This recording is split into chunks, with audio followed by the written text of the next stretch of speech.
Formation manager ou leader du quotidien.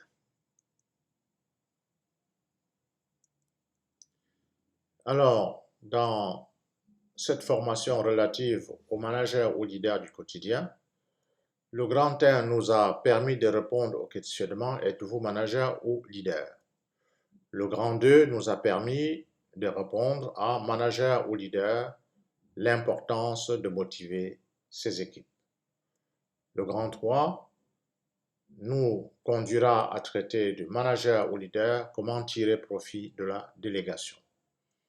Le grand 4, manager ou leader, comment mener les entretiens de management. Alors, manager ou leader, comment tirer profit de la délégation. Alors, nous commençons par une mise en situation. Ici, nous vous demandons de prendre une feuille blanche et, au regard de vos connaissances, de définir ce qu'est la délégation et de mettre en évidence les caractéristiques de la délégation. Après quoi, vous confronterez, n'est-ce pas, ces caractéristiques ou vos connaissances au regard de votre propre comportement au quotidien. Ceci étant dit, nous allons définir ce qu'est la délégation. La délégation est un acte par lequel on se fait représenter par une personne à qui on transmet un pouvoir de décision, une autorité pour accomplir une mission ou des actes bien précis dans un délai imparti. Donc, on délègue en se faisant représenter, et dans cette délégation, bien entendu, on doit préciser les pouvoirs qui sont transmis à la personne à qui on délègue le pouvoir et le temps pendant lequel ce pouvoir lui est accordé. Généralement, dans le cadre d'une entreprise, tant qu'il accomplit la mission, il doit bénéficier de cette délégation. Et dès qu'il n'accomplit plus cette mission, eh bien, le délai imparti s'estompe aussi. La délégation est un acte de représentation. Le délégataire agit au nom du délégant. Donc, le délégataire n'agit pas en son nom, mais il agit au nom de celui qui lui a donné la délégation.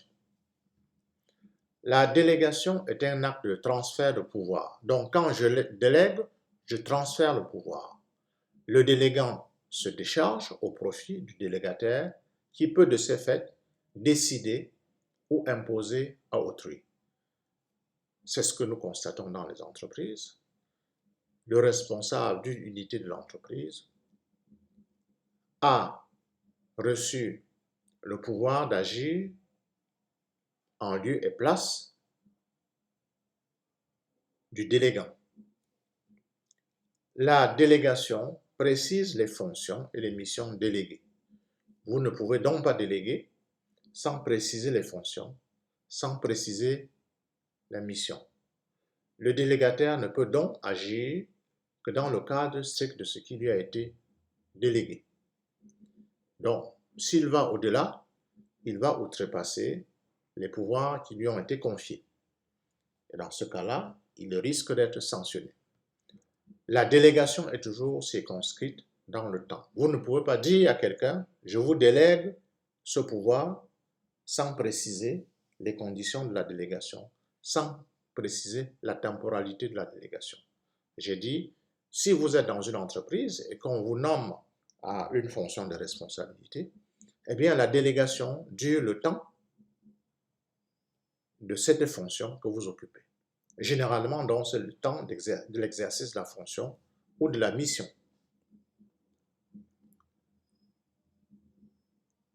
Alors, que devez-vous déléguer et à qui déléguer? Ça pose le problème de l'évaluation objective de votre charge de travail. Donc, pour déléguer, on nous dit qu'il faut évaluer objectivement notre charge de travail en tenant à jour un carnet de nos occupations quotidiennes et en analysant notre emploi du temps. Ce qui permettra de cerner parmi nos activités celles qui sont essentielles de celles qui ne le sont pas. En général, on doit déléguer les fonctions qui pour nous semblent moins importantes, ou alors les fonctions dans lesquelles nous avons une faible compétence. D'abord, c'est intéressant parce que ça nous permet de nous focaliser là où nous avons de la compétence et d'être plus utile. Donc, il faut déterminer où votre contribution est la plus utile. Ce travail vous permettra de mettre en exergue vos forces et vos faiblesses.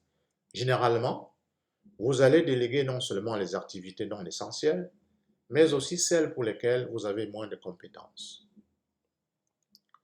Ainsi, vous vous faciliterez la vie et améliorerez les performances de votre unité ou de votre entreprise.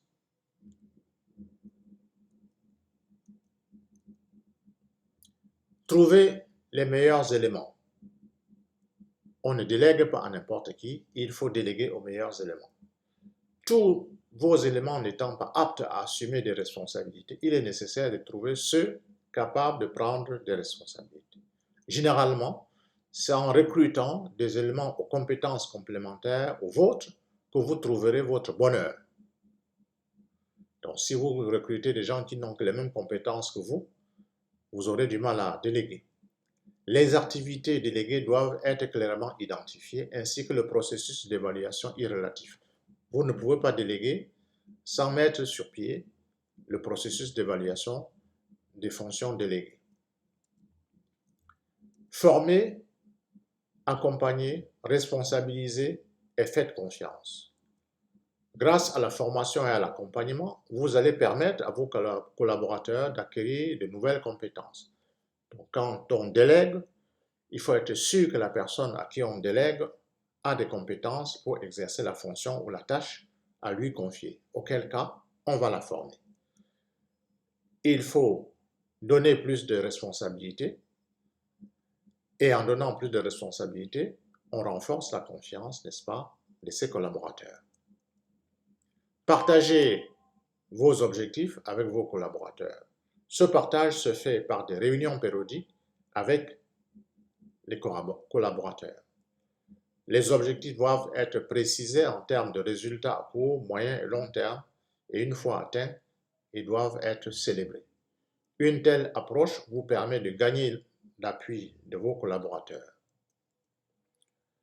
Merci pour votre écoute.